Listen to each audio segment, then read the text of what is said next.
On est au Digital, qui est le nouveau siège de Lucans, qui fait suite au Valmy.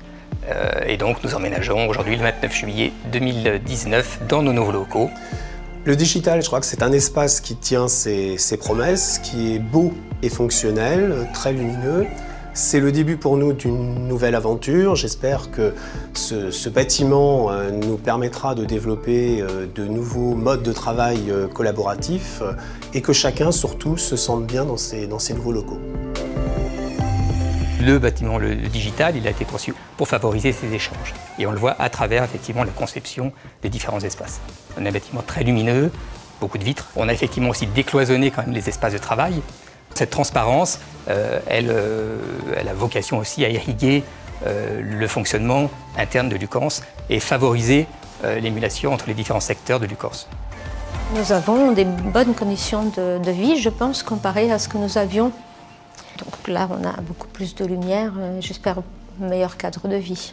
C'est plutôt sympa et cool de se dire, il n'y a que nous, finalement, on a un bâtiment dédié à Lucans, et ça c'est très bien. Il y a des espaces classiques de bureaux, il y a des espaces de créativité, comme cette salle-là, et comme deux autres salles, avec des assises plutôt différentes. Ensuite, on a tous les espaces d'échange, ce sont en fait toutes les petites bulles dans lesquelles on peut s'isoler pour faire un travail ponctuel.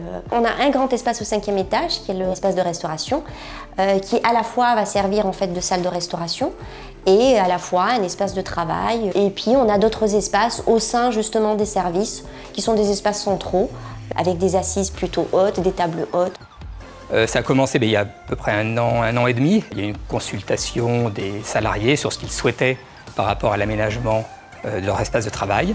Par rapport effectivement à ces différentes réunions, est ressorti un projet global en fin d'année 2018. Première phase, c'était la location de l'immeuble, les négociations avec le promoteur. Deuxième phase, c'était la mise en place d'un AMO, donc un assistant à maîtrise d'ouvrage. Suite à cela, nous avons continué à travailler sur les plans de façon à pouvoir les transmettre au promoteur qui a fait les travaux d'aménagement intérieur.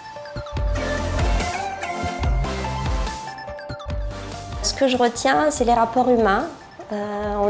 J'ai pu travailler avec d'autres services en transversalité. J'ai trouvé ça très enrichissant. On est toujours plus fort à plusieurs, on va plus loin. L'équipe projet et tous ceux qui ont contribué à sa réalisation, oui, on est fiers du résultat. Au regard du travail qu'on a fourni et du timing qui était le nôtre, je pense que c'était un beau challenge et qu'on l'a relevé.